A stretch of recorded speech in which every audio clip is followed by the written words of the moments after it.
When we talk about this, when I do speaking, I talk about the one page, and what I've seen is happening is people want video. They want to see, they tell you your business card, put your picture on your business card, people get a connection, and that's what I want to talk about with the interviewing process. It's about connecting and likability. We talked about that in the earlier class, but I want to talk about some different things with the interview process. I want to talk about the resume process right now, because there's a lot of different ways to write a resume. I will say this. If you send a resume out today, there's probably going to be 2,000 other ones going out at the same time. It's crazy. If you go on a job interview, there's going to be 200 or 300 other people maybe on that job interview. There's little things that make a difference. On your resume, they will disqualify you for using the wrong word. And we're going to get into some of this in the booklet I gave you. You use the wrong word, they scan these resumes in, and if that wrong word is there, boom. Because they get so many. You might be the perfect person for that job, but you used the wrong word in the resume and you're disqualified. That hurts you and it hurts the company. So that's why I want to talk to you about some of these key things today and why it works. In fact, I just had to do a resume for a speaking deal. They didn't want my one page. They made me do a resume. I didn't have a one page or a resume anymore because I haven't had to apply for a job. I apply for speaking jobs, I guess, but then I use my one page when I do it. And then, they came back and they said, can we get a demo? Used to I could just send a CD out and they would listen to me, or I could send a postcard out and they would see me and then interview me on the phone or whatever. Now they want to see some type of video. They want video coverage. So when I look at this going forward, I want you to understand that it's going to change. You're in a dynamic time in your lives and you have to be ready. You have to embrace that change. But what will not change? Connectability. Making people like you.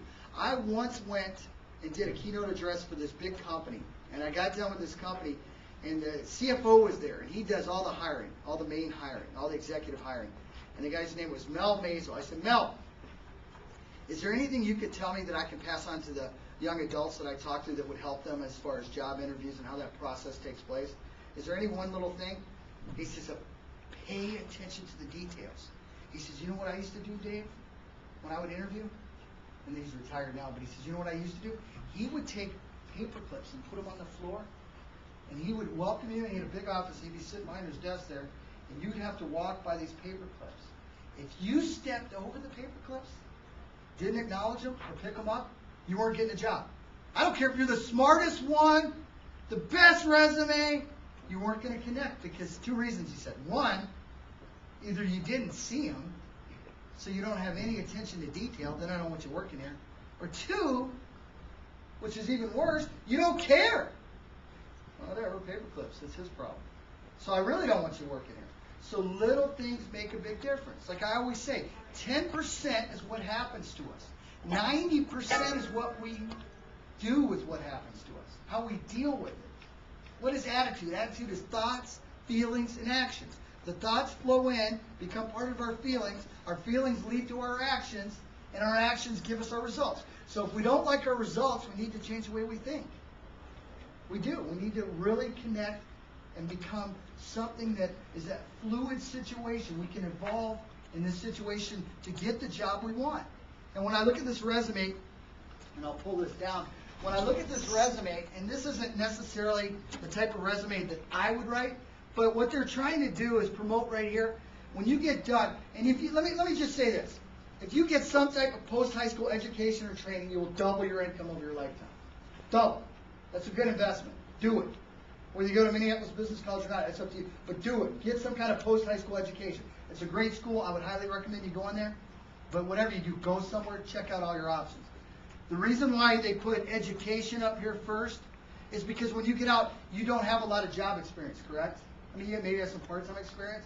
So what they're going to highlight is your education, and they're going to highlight your areas of study because you want to show that your job skills fit the job you're going for.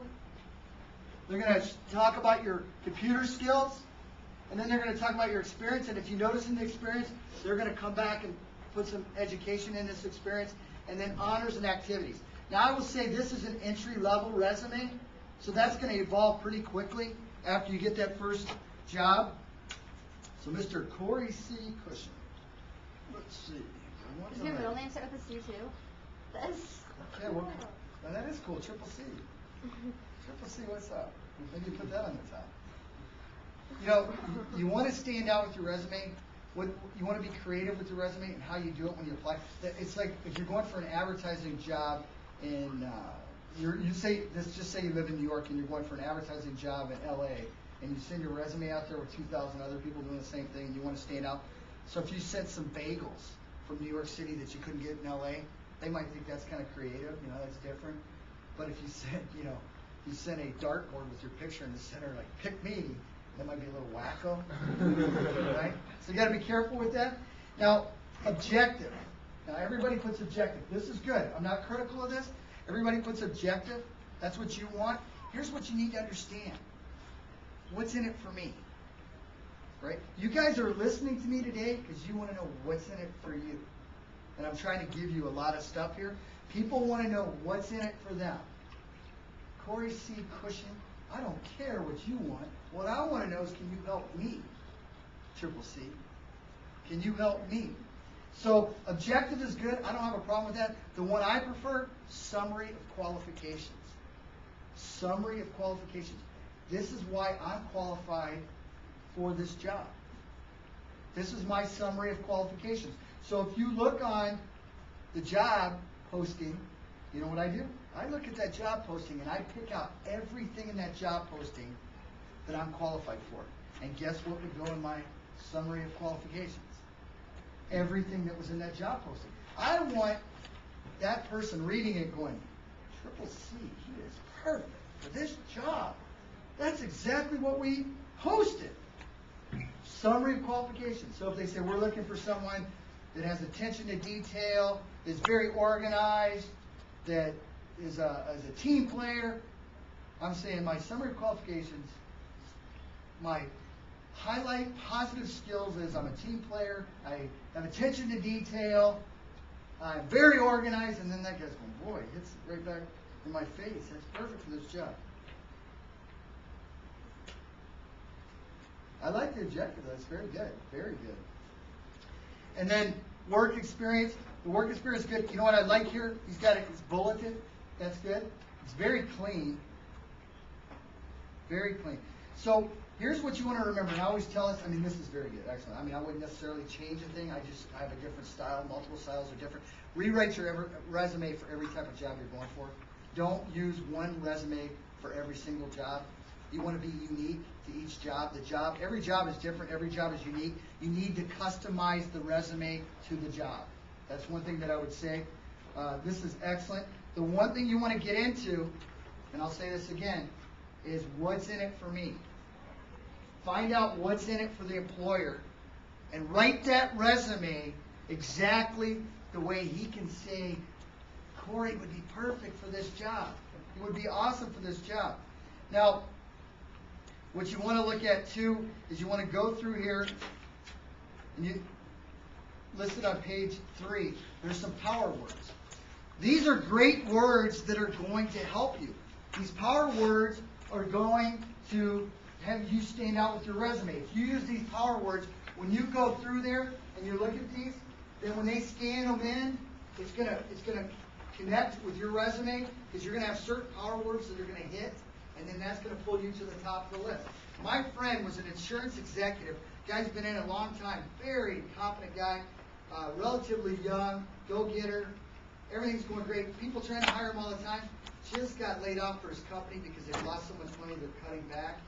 Just got cut off, and he can't find a job. He's sending resume after resume. He can't even get someone to call him back. They won't even call him back. That's how competitive it is out there. These booklets are for you to keep. These are my gift to you. Take out of here what you feel is important. Maybe not every single thing in here is going to apply, but there's some good stuff in here. These power words, work them in here, Corey. Work these power words in here somewhere. Get those in there. Now this resume here is different than your resume. I like your resume better. I think your resume is better. I wouldn't use this resume, to be honest with you. But it's there for contrast. You can see the different types of resumes. How about a cover letter? Did you guys do anything on cover letters? Yeah. Tell me about a cover letter, someone. What is a cover? You one, what you say? Or what is it? You want to just tell me about it? Um. Just get it out.